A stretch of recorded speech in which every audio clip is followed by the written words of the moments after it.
أعوذ بالله السميع العليم من الشيطان الرجيم من همزه ونفخه ونفثه. بسم الله الرحمن الرحيم. الحمد لله الذي أنزل على عبده الكتاب ولم يجعل له عوجا قيما لينذر بأسا شديدا من لدنه ويبشر المؤمنين الذين يعملون الصالحات أن لهم أجرا حسنا ماكثين فيه أبدا وينذر الذين قالوا اتخذ الله ولدا ما لهم به من علم ولا لآبائهم كبرت كلمة تخرج من أفواههم إن يقولون إلا كذبا فلعلك باخع نفسك على آثارهم إن لم يؤمنوا بهذا الحديث أسفا إنا جعلنا ما على الأرض زينة لها لنبلوهم أيهم أحسن عملا وإنا لجاعلون ما عليها صعيدا جرزا أم حسبت أن أصحاب الكهف والرقيم كانوا من آياتنا عجبا إذ أوى الفتية إلى الكهف فقالوا ربنا آتنا من لدنك رحمة وهيئ لنا من أمرنا رشدا فضربنا على آذانهم في الكهف سنين عددا ثم بعثناهم لنعلم أي الحزبين أحصى لما لبثوا أمدا نحن نقص عليك نبأهم بالحق إنهم فتية آمنوا بربهم وزدناهم هدى وربطنا على قلوبهم إذ قاموا فقالوا ربنا رب السماوات والأرض لن ندعو من دونه إلها لقد قلنا إذا شططا هؤلاء قوم اتخذوا من دونه آلهة لولا يأتون عليهم بسلطان بين فمن أظلم ممن افترى على الله كذبا وإذ اعتزلتموهم وما يعبدون إلا الله فأووا إلى الكهف ينشر لكم ربكم من رحمته ويهيئ لكم من أمركم مرفقا وترى الشمس إذا طلعت تزاور عن كهفهم ذات اليمين وإذا غربت تقرضهم ذات الشمال وهم في فجوة منه ذلك من آيات الله من يهد الله فهو المهتد ومن يضلل فلن تجد له وليا مرشدا وتحسبهم أيقاظا وهم رقود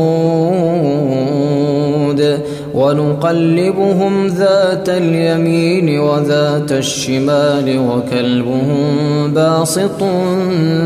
ذراعيه بالوصيد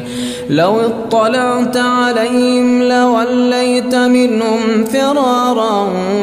ولملئت منهم رعبا وكذلك بعثناهم ليتساءلوا بينهم قال قائل منهم كم لبثتم قالوا لبثنا يوما أو بعض يوم قالوا ربكم أعلم بما لبثتم فابعثوا أحدكم بورقكم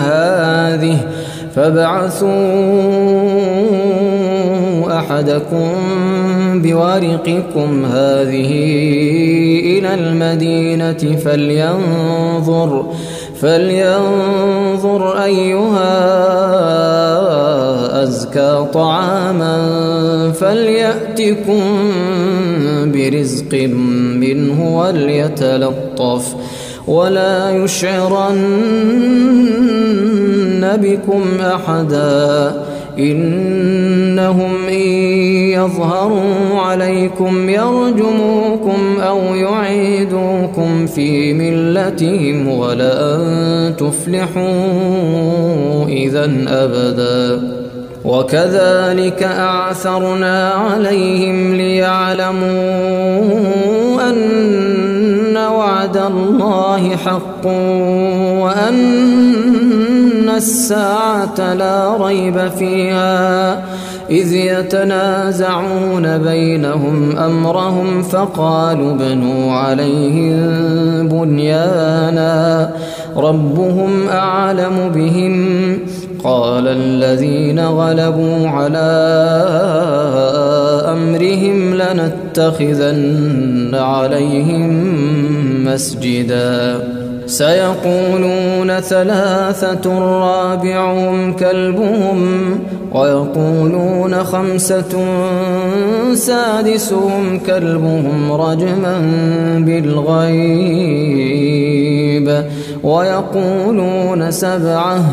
وثامنهم كلبهم قل ربي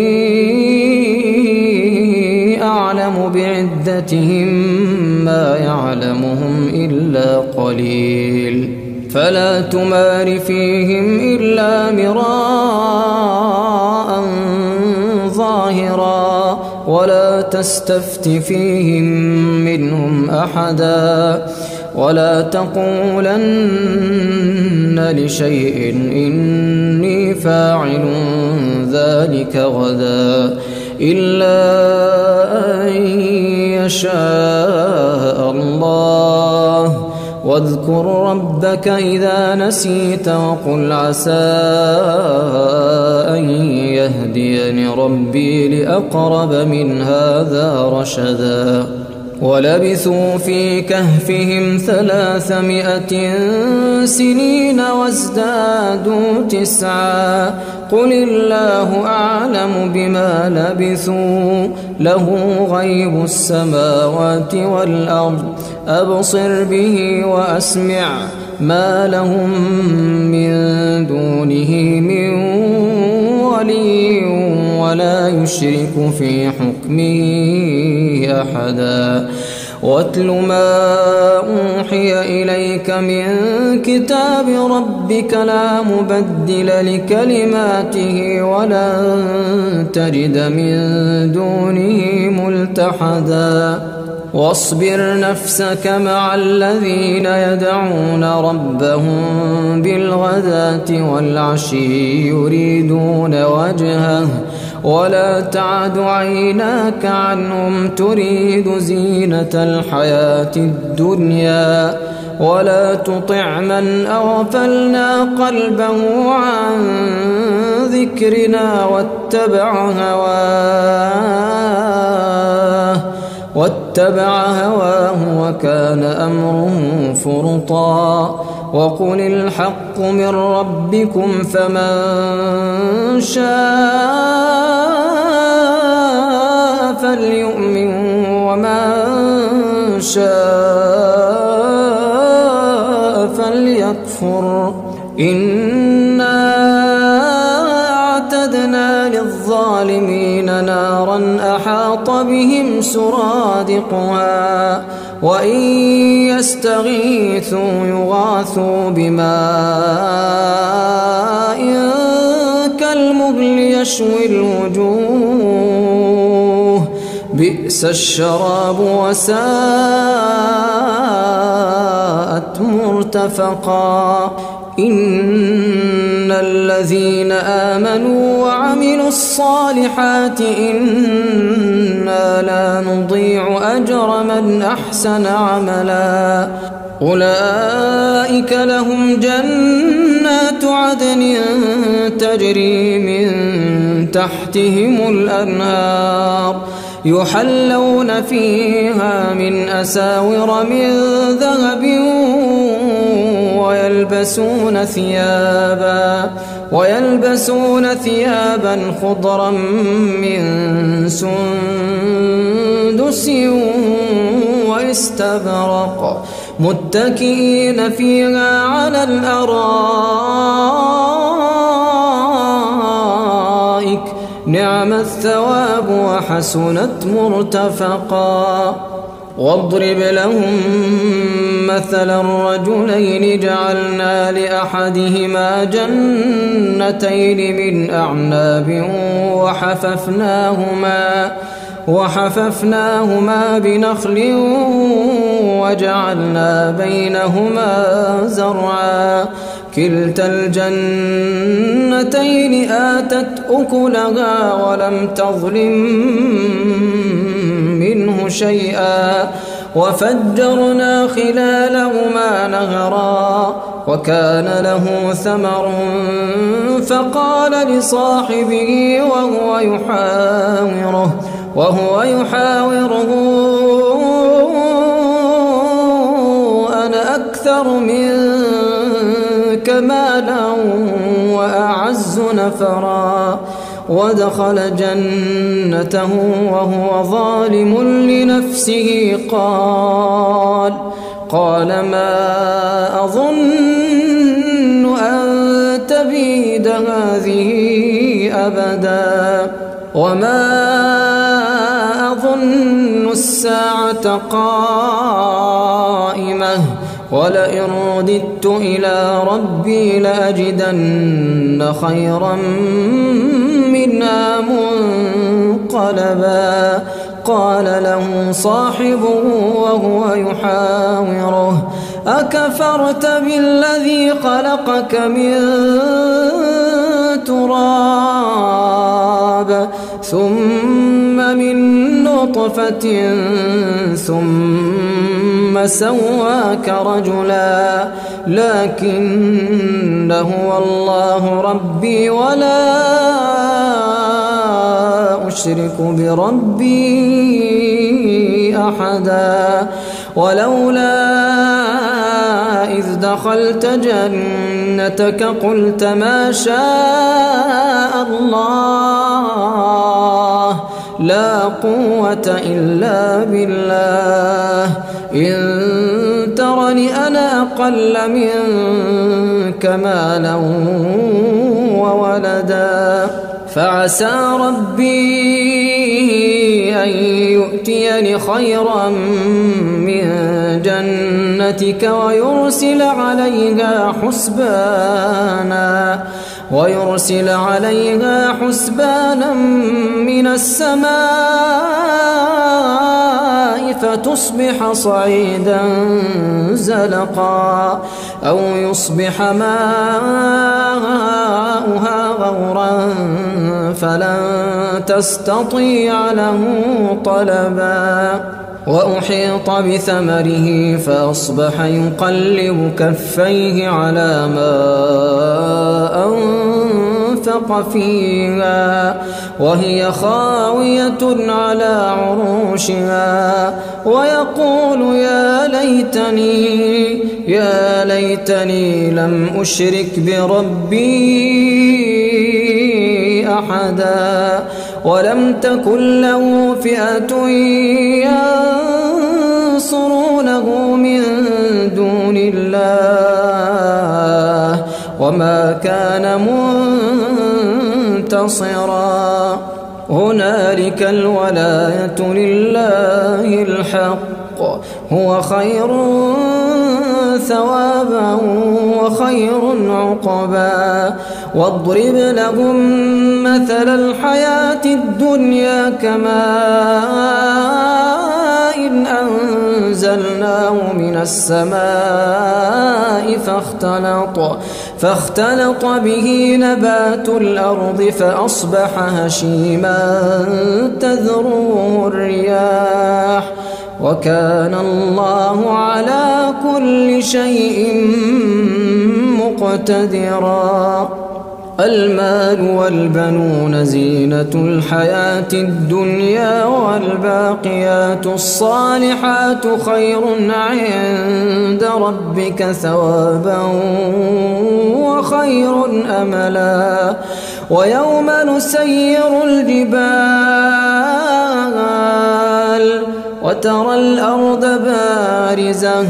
وترى الأرض بارزة وحشرناهم فلم نغادر منهم أحدا وعرضوا على ربك صفا لقد جئتمونا كما خلقناكم أول مرة بل زعمتم أن لن نجعل لكم موعدا ووضع الكتاب فترى المجرمين مشفقين مما فيه ويقولون يا ويلتنا ما لهذا الكتاب لا يغادر صغيرة ولا كبيرة إلا أحصاها ووجدوا ما عملوا حاضرا ولا يظلم ربك أحدا وإذ قلنا للملائكة اسجدوا لآدم فسجدوا إلا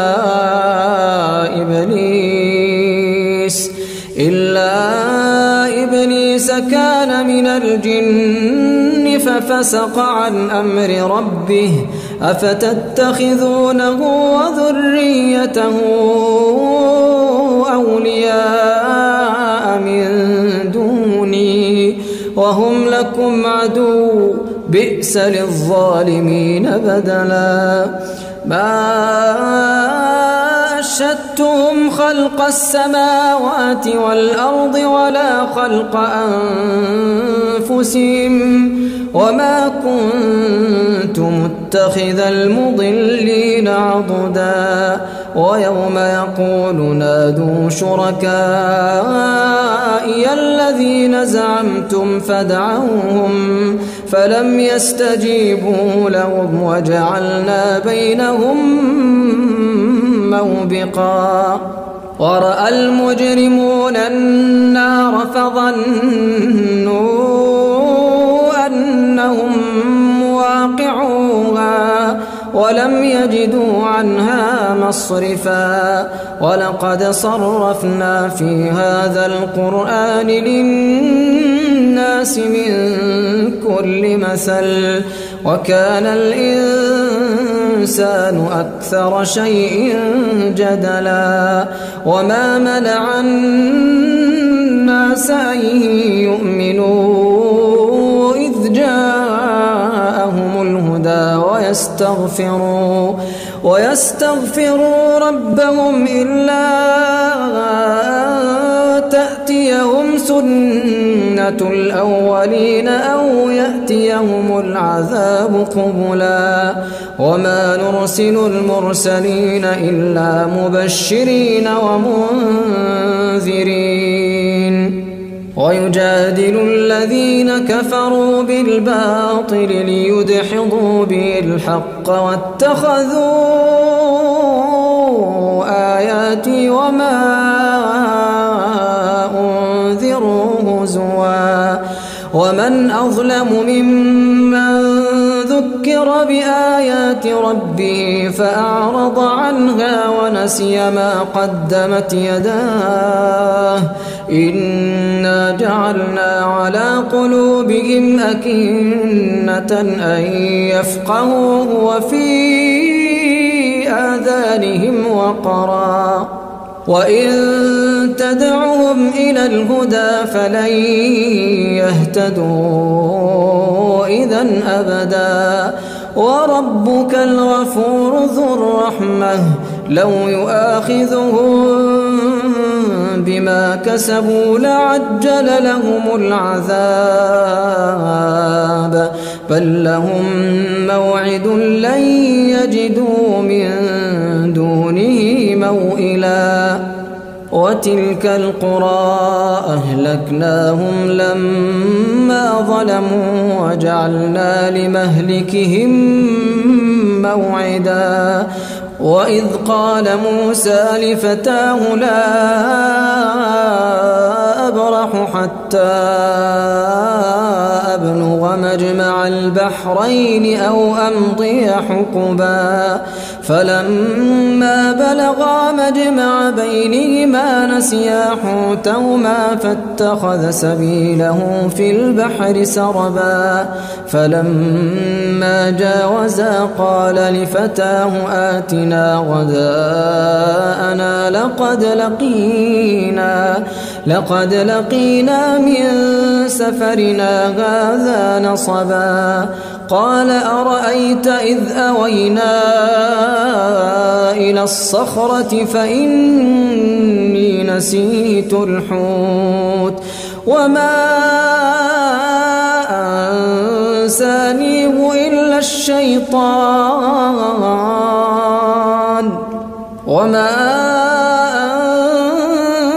أنسانيه إلا الشيطان أن أذكره واتخذ سبيله في البحر عجبا قال ذلك ما كنا نبغ فارتدا على آثارهما قصصا فوجدا عبدا من عبادنا آتيناه رحمة من عندنا وعلمناه من لدنا علما قال له موسى هل أتبعك على أن تعلمني مما علمت رشدا قال إنك لن تستطيع معي صبرا وكيف تصبر على ما لم تحط به خبرا قال ستجدني إن شاء الله صابرا ولا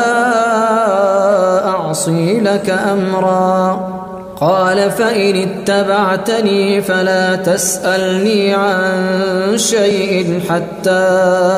أحدث لك منه ذكرا فانطلقا حتى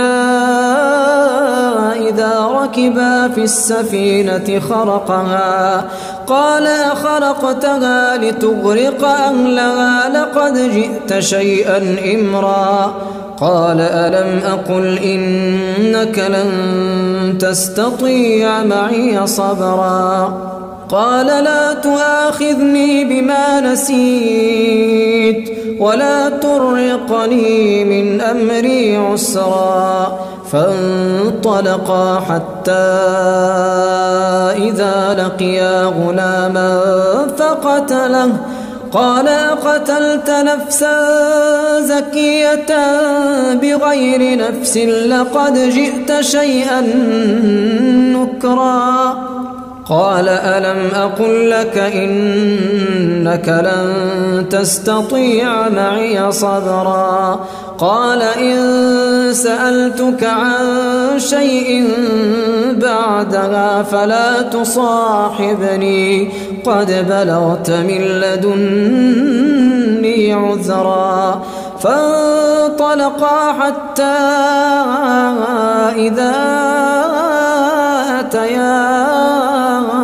أهل قرية استطعما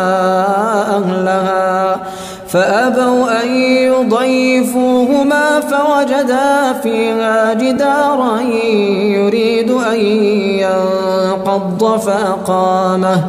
قال لو شئت لاتخذت عليه أجرا قال هذا فراق بيني وبينك سأنبئك بتأويل ما لم تستطع عليه صبرا أما السفينة فكانت لمساكين يعملون في البحر فأردت أن أعيبها وكان وراءهم ملك يأخذ كل سفينة غصبا وأما الغلام فكان أبواه مؤمنين فخشينا أن يرهقهما طغيانا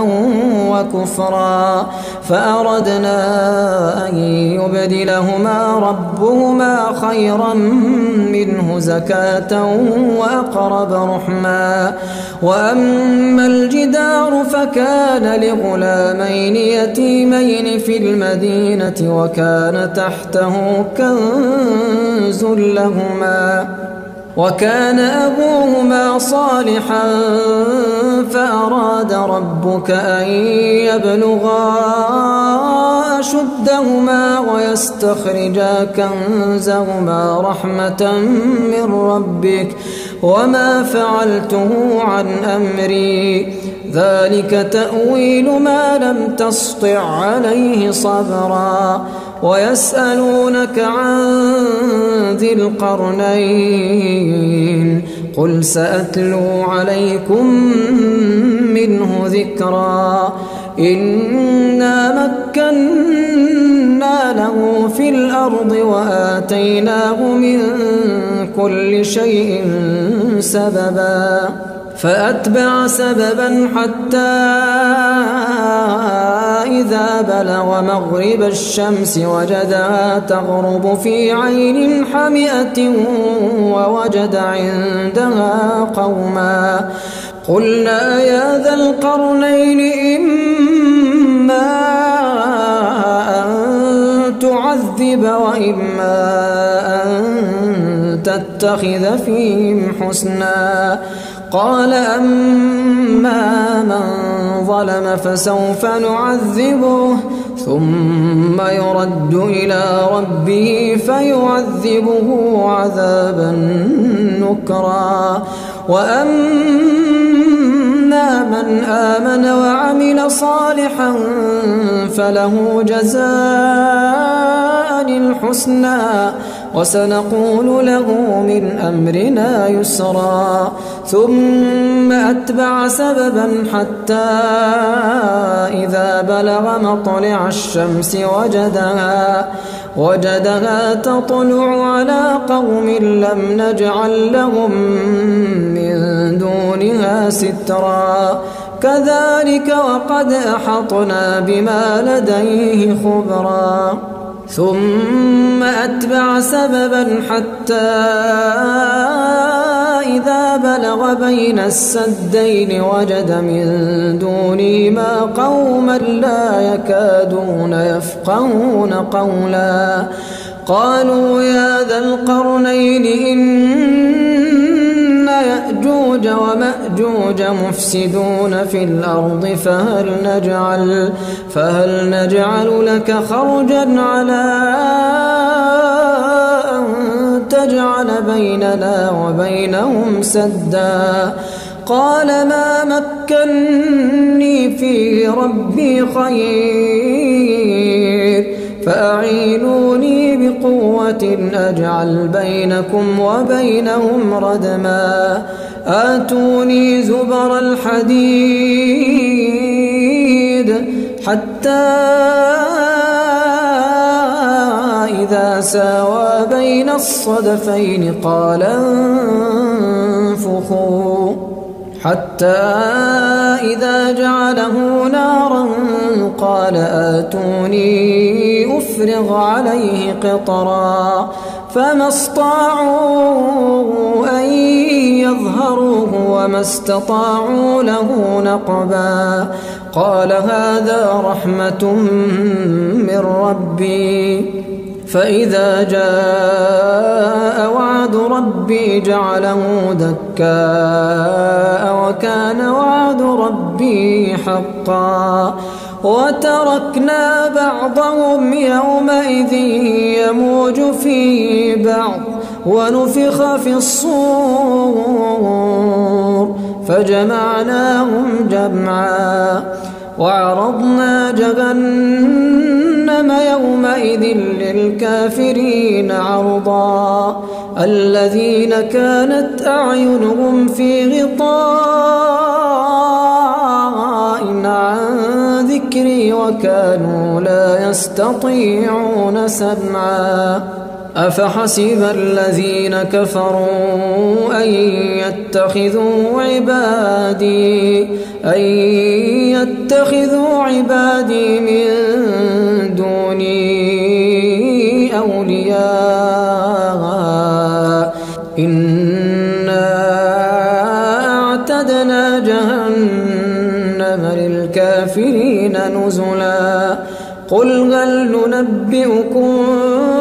بالأخسرين أعمالا الذين ضل سعيهم في الحياة الدنيا وهم يحسبون أنهم يحسنون صنعا أولئك الذين كفروا بآيات ربهم ولقائه فحبطت أعمالهم فلا نقيم لهم يوم القيامة وزنا ذلك جزاؤهم جهنم بما كفروا واتخذوا آياتي ورسلي هزوا إن الذين آمنوا وعملوا الصالحات كانت لهم جنات الفردوس نزلا خالدين فيها لا يبغون عنها حولا قل لو كان البحر مدادا لكلمات ربي لنفد البحر قبل أن تنفد كلمات ربي ولو جئنا بمثله مددا قل إنما أنا بشر مثلكم يوحى إلي أنما إلهكم إله واحد فمن كان يرجو لقاء ربي فليعمل عملا صالحا ولا يشرك بعبادة ربه